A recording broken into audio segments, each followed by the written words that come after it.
송은재TV 시작합니다. 국민의힘의 비대위 효력 정지를 요청하는 이준석의 가처분 신문, 가처분 재판이 시작이 됐습니다. 이준석은 직접 참석을 했습니다.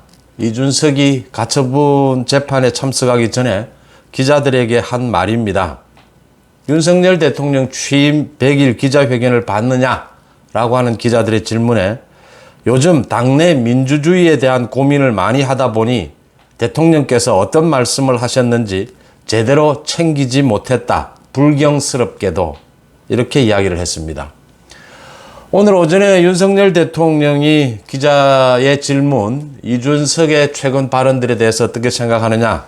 윤석열 대통령이 민생을 많이 살피다 보니 다른 정치인들의 발언에 대해서는 챙겨보지 못했다. 이렇게 이야기를 한 부분을 이 말꼬리를 잡고 이준석이 이렇게 비꼬았습니다. 자신도 당내 민주주의에 대한 고민을 많이 해서 대통령이 어떤 말씀을 했는지 챙겨보지 못했다. 불경스럽게도 이렇게 이야기를 했습니다.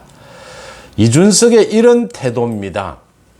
이게 지금 싸가지가 없다라고 이야기도 하기도 하고, 싸가지가 없는데 문제는 말을 싸가지 없게 하는 것에서 더 나아가서 정치 현상에 대한 분석력마저 떨어지면서 싸가지마저 없다라고 하는 것입니다. 이준석이 최근에 늘어놓고 있는 말들은 거의 욕설에 가까운 그런 감정적이고 자극적인 말들이죠. 이준석이 기자회견을 하고 난 뒤에 지난 주말 많은 여론조사에서도 나오듯이 많은 지지율의 변동이 있지 않느냐. 윤석열 대통령의 지지율이 반등하고 있고 국민의힘 지지율이 10% 가까이 오르고 민주당의 지지율은 떨어지는 것. 이게 이준석의 기자회견 때문이 아니냐. 또 민주당에서는 당헌 80조를 고치려고 하는 이재명의 이재명 방탄을 위한 당헌 80조를 고치려고 하는 그 부분의 영향이 아니냐. 이런 분석들입니다. 이재명과 개딸들이 시도한 당헌 80조는 후퇴를 했죠. 비대위가 거부를 했습니다. 당헌 80조를 고치지 않고 그대로 두겠다. 비록 그 단서 조항에서 지금까지 정치 탄압 등 다른 요인이 있을 경우에는 당무를 정지하지 않을 수 있다라고 하는 걸 그 심판을 윤리심판원에서 하도록 되어 있었는데 이걸 당무위원회로 옮기겠다. 라는 조항이 있어서 절충안을 찾은 것이 아니냐라고 볼 수도 있는데 당무위원회로 옮겨서 조금 정치적으로 해결할 수 있는 윤리심판원보다 그럴 가능성은 좀 커졌지만 그래도 그러니까 검찰에 의해서 기소가 되면 당무를 정지할 수 있다라고 하는 그 조항은 그대로 지키기로 비대위에서 결정한 것은 역시 이대로 밀고 나가는 것은 너무나 코미디같이 되는 부분이다. 민주당이 아주 우습게 되는 꼴이다. 이재명이 완전히 사당이 되는 꼴이다. 이런 것들, 이 여론의 역풍, 이 부분을 의식을 해서 후퇴를 했다. 이렇게 보입니다.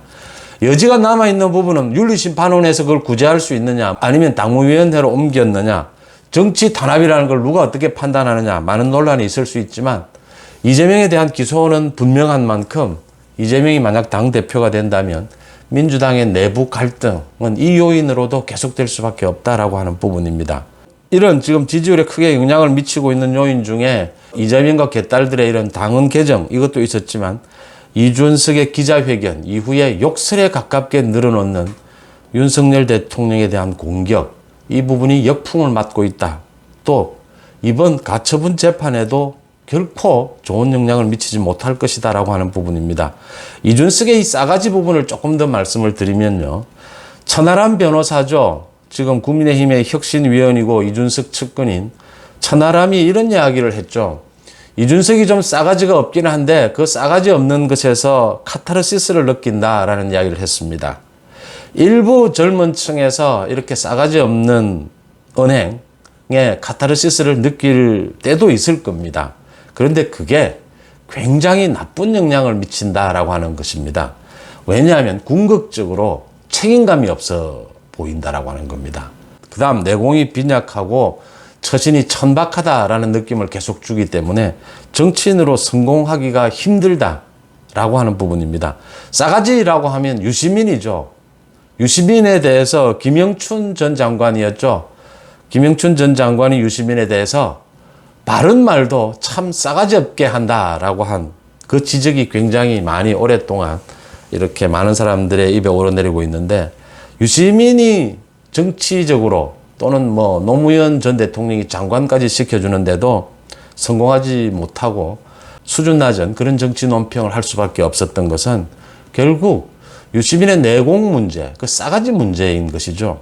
그 싸가지가 없으면 순간적으로는 천하람의 말대로 이렇게 좀 카타르시스를 느끼는 그런 순간적인 부분은 있을지 모르지만 길게 보면 너무 책임감이 없어 보인다. 이준석이 이렇게 또 윤석열 대통령의 그 말꼬리를 잡고 이런 식으로 이야기를 한 것은 이준석의 역시 한계를 드러냈다. 이런 것들이 이번 가처분 재판에 전혀 좋은 영향을 미치지는 못할 것이다. 이런 부분들입니다. 이번 가처분 재판 아마 빠르면 오늘 밤에 결론이 나지 않을까 예측이 됩니다. 핵심은 뭐냐? 많은 논란들이 있습니다.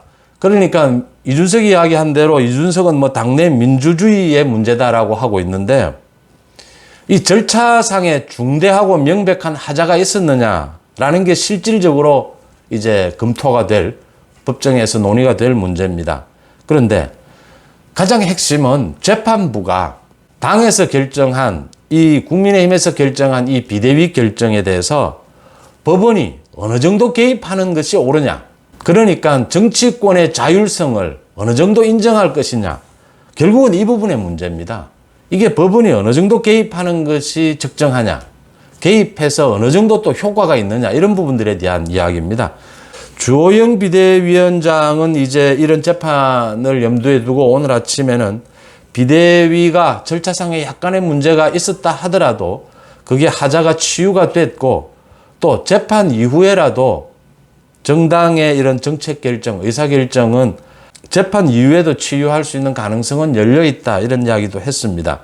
그러니까 재판 결과에 이게 약간의 문제가 있으니까 앞으로 좀 치유하라 라는 그런 결론도 나올 수 있기 때문에 그런 가능성까지 열어두고 한 말로 보입니다.